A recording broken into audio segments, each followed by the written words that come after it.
Cuando se habla de la resurrección de Cristo, muchas personas ya tienen una predisposición, ya están completamente negativos, incrédulos.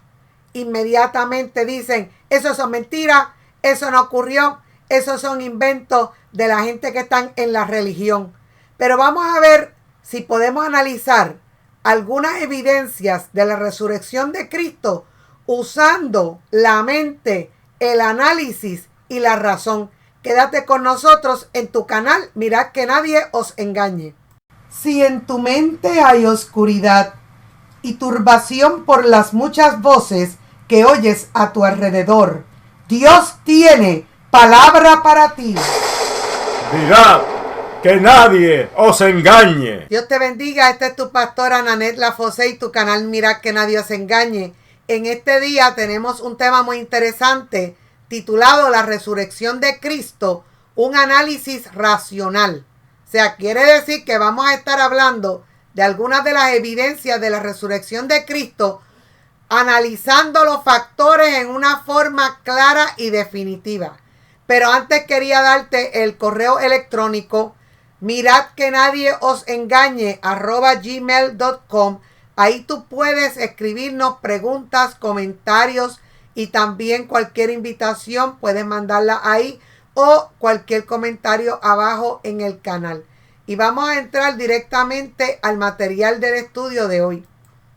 Lo primero que queremos hablar es explicar, ¿verdad? Ya nosotros habíamos hablado en otros estudios anteriores sobre la muerte, crucifixión de Cristo. Aquí ya en este momento nos encontramos ya en el momento en que Cristo estaba dentro de la tumba. Y cuando, ¿verdad?, el cuerpo de Cristo fue descolgado de la cruz y echado en la tumba, fue echado bien rápidamente, porque el problema que hubo con esa situación es que a las 6 de la tarde del día que Cristo murió empezaba el Sabbat de Pascua.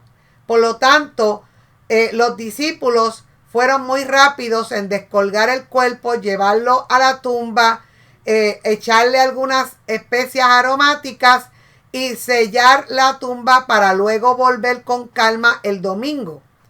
Pero, ¿qué sucede? Los sacerdotes, fariseos y sacerdotes judíos, dijeron, espérate un momentito, este hombre dijo que él iba a resucitar en 3 días. No, lo que vamos a hacer aquí es que le vamos a pedir a Pilatos que haga 2 cosas. Número 1, que selle la tumba para que nadie pueda entrar de nuevo a la tumba, y así el hombre no va a salir de ahí adentro, ni nadie va a entrar a sacarlo. Y número 2, vamos a poner una guardia a velar alrededor de las 24 horas para que nadie pueda robar el cuerpo. Ellos querían hacer ese velatorio 3 días de esas guardias allí para verificar completamente que nadie viniera a tratar de revivir a Cristo. Entonces, en este proceso del sellar y de la guardia, hay unos detalles que yo quiero compartir. Número 1, es una costumbre en aquellos tiempos, en casos específicos, como el caso de este caso donde los sacerdotes no querían que nadie entrara a la tumba, el sellar la tumba. El sello de la tumba era que le ponían un barro o cera como a manera de pega o de cemento para la puerta de la tumba. De esa forma ellos ponían ese cemento ahí, barro o cera, y no podía ser despegada luego esa puerta, se quedaba permanentemente sellada. Y luego venían de la oficina, ¿verdad?, del gobernante con el anillo a sellar, ¿verdad?, con sello real ese pegamento. También el segundo proceso era velar la tumba. Aquí tenían una guardia de soldados. Obviamente no va a ser un soldado, porque acuérdense, un soldado cualquiera podía venir y darle un puño, darle un golpe y poder entrar. Así que usualmente tenían varios soldados. Algunos dicen que hasta 4 soldados podían estar velando la tumba con un turno rotativo, o sea, se turneaban por horarios. Entonces, estas personas estaban todo el tiempo velando. Uno de los problemas que había con la guardia romana es que los guardias no podían dormirse. Por eso rotaban a los guardias de cada ciertas horas. Algunos dicen que podía ser cada 4 horas, porque estas personas no se podían dormir. Si estas personas se dormían y pasaba algo con el cuerpo, ellos iban a ser inmediatamente fusilados, matados. Por eso es que ellos tenían que estar completamente en alerta, y por eso se mandaba más de uno, para que si por alguna razón alguno se enfermaba o algo, estuviera resto allí. Así que imagínense ustedes, le ponen el sello de pegamento y luego tienen unos soldados al frente. Ahora vamos a analizar. Si esto es así, nosotros tenemos que entender que no iba a ser muy fácil para los discípulos el poder robar el cuerpo, porque no había forma de poder entrar a esa tumba. Primero tenían que lidiar con 4 soldados romanos llenos de equipo, llenos de armas, de espadas, y después tenían que ver cómo iban a romper ese barro que era como un cemento. Adicional a eso, tenemos que entender que la puerta del sepulcro de Cristo era tan pesada que se necesitaban 20 personas para removerlo. O sea que definitivamente, para volver a traer 20 personas y que los guardias vieran esas personas y las dejaran pasar, o sea, lógicamente, la lógica nos llama a nosotros, no había forma, porque aun cuando esos 20 personas atacaran a los soldados, vamos a suponer que los atacaran, estaba el problema del cemento que ya tenía la puerta. Además de eso, yo quiero decirles que la Biblia en ningún momento registra que fueran 20 personas a la tumba de Cristo a tratar de abrir la puerta. O sea que esa información no está provista en la Biblia, queriendo decir que eso no ocurrió. La piedra es quitada. Ahora, ¿cómo la piedra es quitada? Pues fíjense que es bien importante el reconocer que cuando las mujeres llegaron, la piedra había sido quitada. ¿Y quién quitó la piedra? Pues ya mismito vamos a hablar de eso. Porque una de las problemáticas que ocurrieron fue que tampoco, cuando las mujeres llegaron, tampoco estaban los guardias. ¿Y qué fue lo que pasó? Pues miren esto. Los sacerdotes le habían pedido a Pilatos que enviara a la guardia. Pero cuando llegó el domingo, hubo un terremoto en el área de la tumba. Y esos guardias salieron muertos de miedo de allí y se fueron corriendo al ver que la puerta se abrió, que hubo un terremoto. Ellos se fueron corriendo a avisarle a los sacerdotes de que esa puerta se había abierto y de que había ocurrido un terremoto. Entonces ellos dejaron el área vacía, o sea, al frente de ellos. Y fíjense que es importante que en la palabra nos habla en Mateo 28 del 11 al 15 el problema que hubo con la guardia y cómo resolvieron para tapar la información de la resurrección. Dice que mientras ellos iban, he aquí, uno de las guardias fueron a la ciudad. Mientras iban, ¿quién? Las mujeres a buscar a Cristo al sepulcro. He aquí, uno de la guardia fueron a la ciudad y le dieron aviso a los principales sacerdotes de todas las cosas que habían acontecido. Y reunidos con los ancianos, oye esto, cómo el relato bíblico explica lo que sucedió. Y reunidos con los ancianos y habido consejo, dieron mucho dinero a los soldados, diciendo: decid vosotros, sus discípulos vinieron en la noche y lo hurtaron estando nosotros dormidos. Y si esto lo oyere el gobernador, nosotros le persuadiremos y os pondremos a salvo. Y ellos, tomando el dinero, hicieron como se les había instruido. Ahora vean esto. Este dicho se ha divulgado entre los judíos hasta el día de hoy. ¿Qué dicho? De que los discípulos supuestamente robaron el cuerpo. Observen que los sacerdotes estaban paniqueados. ¿Por qué? Porque se había ocurrido lo que ellos no querían. Y los soldados también estaban paniqueados. Así que los dos bandos, sacerdotes y guardias, se pusieron de acuerdo en callar el asunto. Y los sacerdotes le dieron mucho dinero a los soldados romanos para que se callaran la boca y no dijeran lo que habían visto. Obviamente la puerta se abrió y seguramente ellos también habrán observado que el cuerpo no estaba. Así que este es un punto que nosotros tenemos que analizar, pero vamos a seguir con las otras evidencias. La tumba vacía. Cuando se asoma Pedro y Juan, el cuerpo de Cristo no estaba. No estaba ni aparecía él allí. Si los discípulos hubieran tomado el cuerpo de Cristo hubiera aparecido en algún lugar.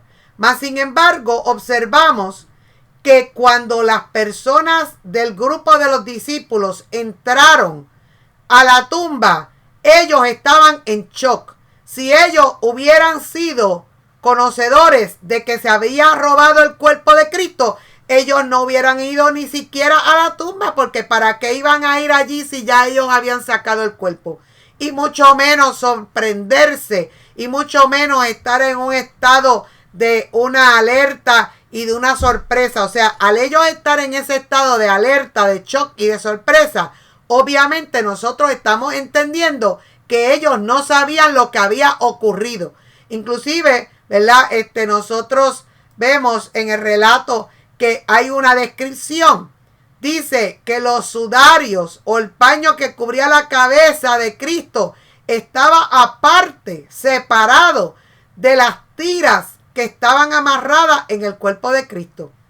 Y cuando estas personas, ¿verdad?, embalsamaban a los muertos, ellos tenían unos procedimientos que se hacían, porque precisamente, ¿verdad?, se usaban unas tiras para amarrar a la persona y le ponían las especias entre medio de las tiras, y eso era como una pega que no había quien separara eso.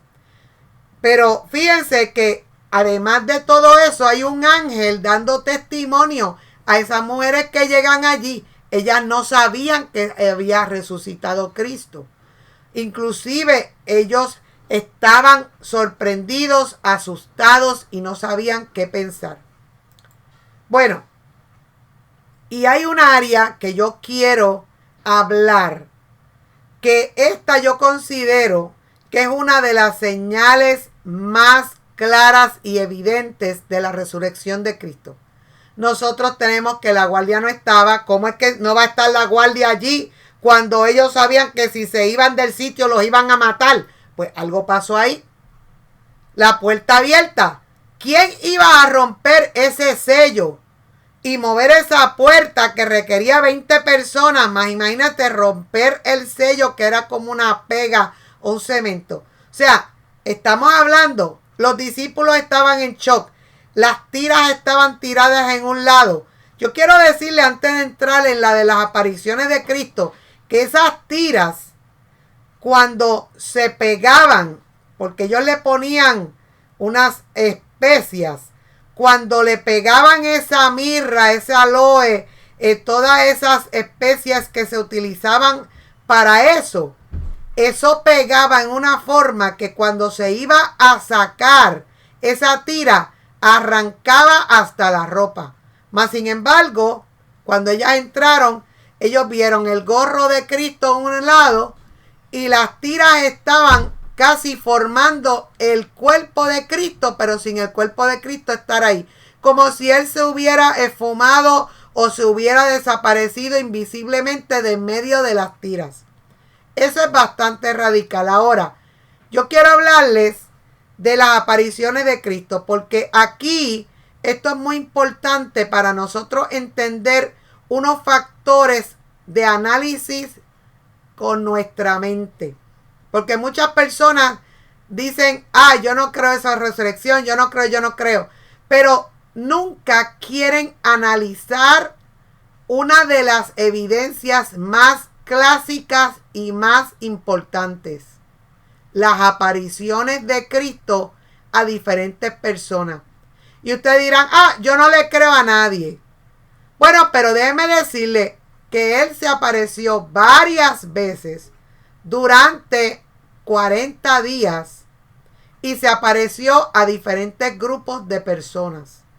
Se le apareció a María y a las mujeres que fueron allí. Se le apareció a los discípulos. Y luego dice que más de 500 personas vieron a Jesús resucitado, incluyendo a Tomás, que era el discípulo más incrédulo. Ahora, yo quiero incluir en este estudio el sistema que usan las cortes con los testigos, porque nosotros estamos entendiendo que la Biblia dice que más de 500 personas vieron a Cristo resucitado. Aquí hay una evidencia bastante fuerte. Ahora vamos a analizar esto de las cortes. Yo tomé una información de parte de algunas páginas de internet de áreas legales. Y dentro de esto, las personas que quieran consultar la información, ¿verdad? Al final del slide está el website. Hay 3 categorías de testigos, porque si vamos a hablar de los testigos, si vamos a decir que hubo más de 500 personas, quiere decir que hubo más de 500 testigos de la resurrección de Cristo. Entonces queremos analizar esto. Hay 3 categorías de testigos. El testigo ocular. Esta es la persona que ve, escucha o estuvo presente en el evento. Y ahí hay un montón, porque todas las 500 personas fueron testigos oculares, porque dice que más de 500 personas vieron a Cristo. Tenemos el testigo de investigación, que son personas expertas a las cuales se le consulta en ciertas áreas. Por ejemplo, ustedes han visto personas que hayan visto, ¿verdad?, asuntos de corte o hayan visto algún tipo de documental de corte. Esos son los médicos, esos son los especialistas en construcción o los especialistas en ciertos tipos de educación o cosas que llegan a la corte a testificar sobre el área de la expertise o el área en que ellos son expertos para clarificar información. Y luego tenemos la referencia de carácter, que son las personas que dan testimonio de que conocen al acusado y que pueden decir quién es o cómo se ha comportado en los tiempos anteriores. Pero en el caso de la resurrección de Cristo, vamos a estar trabajando con el primer tipo de testigo, que son los testigos oculares. O sea, las personas que lo vieron, compartieron o hablaron con ellos o estuvieron presentes cuando Él se apareció a las personas. Ahora, vamos a otro documento muy importante. Este documento yo lo saqué del website de las Cortes de Nueva York. Según este documento de las Cortes de Nueva York, Estado de Estados Unidos de América, las Cortes evalúan varios factores para ver si los testigos que van a testificar en un caso son válidos y si a estas personas se les puede recibir su testimonio. Y vamos a analizar algunos de estos detalles. Las cualificaciones de un testigo. Primero, el testigo debe dar la impresión de seriedad y de credibilidad. Un testigo que viene a charlatanear, un testigo que parece ser una persona que no es seria, una persona que está tratando de engañar, este tipo de persona no puede ser un testigo. Ahora, vamos a comparar aquí un momento. ¿Qué relato hemos leído en donde se refleja un engaño? Bueno, en el relato de los sacerdotes y de la guardia que estaba frente a la tumba, porque el mismo relato bíblico dice que ellos se pusieron de acuerdo, usaron dinero, compraron a los policías que estaban allí al frente de la tumba para que dijeran que no, que fue que los discípulos se robaron el cuerpo.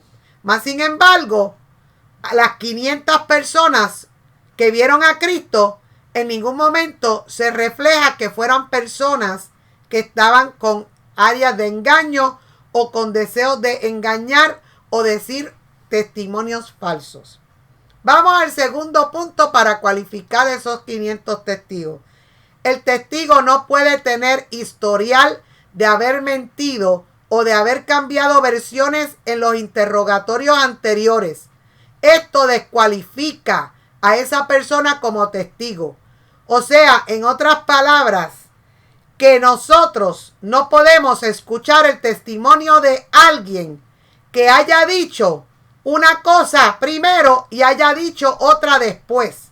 En ningún momento nosotros vemos que los discípulos dijeran, oh sí, él resucitó, oh no, él no resucitó, oh sí, él resucitó, oh no, tú sabes que yo no estoy seguro si él resucitó o no resucitó. En todo tiempo, todas estas personas testificaron claramente que Cristo había aparecido a ellos y que ellos compartieron con Jesucristo. El número 3. El testimonio del testigo debe ser de importancia para clarificar o abundar en la información del evento. Estas 500 personas dieron testimonio de que Cristo había resucitado. Inclusive se relata que dentro de los discípulos hubo uno que dudó y dijo, no, espérate un momentito, yo no voy a creer esto a lo loco. Si realmente él resucitó, yo voy a meter mi dedo en las heridas. Y hubo otros también de los discípulos que reportaron en los escritos de los evangelios que Cristo le había inclusive cocinado un pescado a ellos y que cuando llegaron al lugar donde él estaba, ya el Señor le tenía la cena ready y había ya pescado asado y que él comió con ellos. O sea, estos relatos son bastante fidedignos y es información bastante radical. O sea, no es algo que se inventa alguien así a lo loco. Inclusive, especialmente considerando el caso de Tomás, que a Tomás no lo iban a coger, ¿verdad? De imprevisto, ni tampoco lo iban a tratar de engañar porque Tomás no se dejaba engañar. Número 4. El testigo debe haber estado presente o tener un conocimiento claro del evento y poder recordar el evento en una forma correcta y completa. En todo tiempo, estos discípulos testificaron lo mismo, que él resucitó, que él resucitó, que él resucitó. En ningún momento hay ningún tipo de relato que dé ningún tipo de oscuridad o de duda sobre el evento. Número 5. El testimonio del testigo debe ser real y dar una idea de que algo es creíble. Bueno, dieron bastante información creíble. Dieron que él comió con ellos, que Tomás metió el dedo en las heridas y que él pudo hablarles de las encomiendas finales antes de él levantarse al cielo. Inclusive que personas que habían fallecido resucitaron cuando hubo el terremoto donde Cristo murió. Muchos resucitaron, dando a entender la magnitud del evento. Y no olvidemos el centurión en la cruz, cuando dice verdaderamente este era el Hijo de Dios. Número 6. El testimonio del testigo debe ser similar al testimonio de otros testigos. Claramente es el mismo evento. Aquí es donde vamos a ver. Esas 500 personas todas dijeron lo mismo. Ahora vamos a ver lo que pasó con los sacerdotes y los guardias. Los guardias le dijeron a los sacerdotes, mira, esto pasó, el cuerpo no está. Movieron la puerta, hubo un terremoto, vimos todo esto, se abrió todo el recinto, no está ahí. ¿Y qué dijeron los sacerdotes? Cállense en la boca, no digan nada, cojan este dinero. O sea, hubo diversidad de testimonios, mas en el lado de Jesús todos testificaron lo mismo. Número 7. La actitud con la que el testigo testifica es de mucha importancia y garantiza la credibilidad. Exacto, lo mismo que le estoy diciendo sobre los sacerdotes y los policías. ¿Qué pasó con esa guardia? Ellos cambiaron. Ellos estaban engañando. Los sacerdotes querían tapar la información. Ahí no hay credibilidad. Ahí hay malas intenciones detrás de la acción. Número 8. La crianza, educación y experiencia de la vida del testigo pueden afectar la credibilidad de su testimonio. En este caso, estas personas eran personas que vivían una vida espiritual, que estaban alejándose del pecado, que habían sido transformadas por el poder de Jesucristo y estaban viviendo una vida sana y positiva. Esas personas no iban a ponerse a engañar. Mas, sin embargo, los sacerdotes habían dado testimonio de todo el tiempo estar en una guerra abierta contra Cristo, estar tratando de cogerlo fuera, ¿verdad?, de preguntas capciosas para ver si podían hacerlo caer en hablar cosas que no estaban correctas. Siempre había malicia, siempre había malas intenciones. Número 9. Hay que ver si el testigo muestra prejuicios, negatividad o algún tipo de mentalidad opuesta que puede afectar la credibilidad del testimonio. Pues eso es lo mismo que les acabo de decir. Estas personas todo el tiempo estaban en contra de Cristo, tratando de evitar que la gente siguiera a Cristo. Ya ahí hay un prejuicio, ya ahí hay una actitud completamente en desacuerdo, tratando de tapar la verdad. El número 10, hay que evaluar si el testigo tiene alguna razón para mentir. Obviamente, claro que sí. Estas personas no querían que la gente supiera que Cristo había resucitado, porque se les iba a caer todo el kiosco de los fariseos, de los saduceos y de los escribas en cuanto a todo lo que estaba tratando de oprimir a la gente de aquel tiempo y el endiosamiento que querían ellos, que los tuvieran en alto, que los vaporearan, que los trataran como si fueran reyes, versus Cristo que estaba en humildad. Vamos a la otra. Hay que evaluar si los testigos desean ver un cierto final en el caso por beneficio personal. Ya lo hemos dicho. ¿Cuál es el beneficio personal? Callarle la boca a los guardias, que no dijeran que Cristo resucitó, y después regar la voz de que los discípulos se robaron el cuerpo. El problema es que el cuerpo de Cristo no aparece en ningún sitio. No ha aparecido nunca en los descubrimientos arqueológicos. El cuerpo de Cristo no aparece porque no está, porque se fue al cielo. Así que no va a aparecer ningún cuerpo. Número 13. Hay que ver si el testigo tiene una mala imagen en la sociedad o récord criminal. Pues ellos tenían una mala imagen.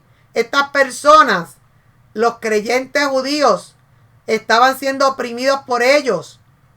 Ellos no soportaban tanta presión y tantas reglas y tantas específicas instrucciones para llevar la religión.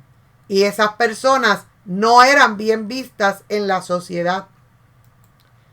Así que, hablando de este tema, de la resurrección de Cristo, podemos entender que Cristo muestra claramente evidencia de su resurrección a través de todos estos factores y sobre todo de esos 500 testigos que vieron cuando Cristo subió al cielo, que vieron cuando Cristo comió, que vieron cuando Cristo se le apareció a los discípulos. ¿Qué vas a decir? Dime tú, ¿cuántos casos en las cortes han aparecido en nuestros tiempos modernos que haya más de 500 testigos apareciendo en la corte? Si lo hay, ha sido muy poco. Porque en las cortes, a veces por un testigo o dos, determinan el juicio del culpable. Así que en este caso, 500 testigos, por lo menos, porque dice más de 500 personas vieron a Cristo resucitar. ¿Cómo tú vas a pensar que con todas estas evidencias vas a seguir creyendo que la resurrección de Cristo es una mentira. Abre los ojos y entiende que hay evidencia legal. Hay evidencia. Te traje ahí las reglas de los testigos del estado de Nueva York, que es un estado de Estados Unidos de América. ¿Qué más excusas vas a poner para seguir negando la resurrección de Cristo? Acepta que Cristo resucitó y que Él resucitó para que tú seas salvo, para que tú vengas a la salvación y puedas irte con el Señor al cielo cuando Él venga a buscar su iglesia. Así que voy a orar por las personas que quieren recibir a Cristo como Salvador. Señor, en esta oportunidad te estoy presentando a estas personas que están aquí pendientes de recibir a Cristo como Salvador.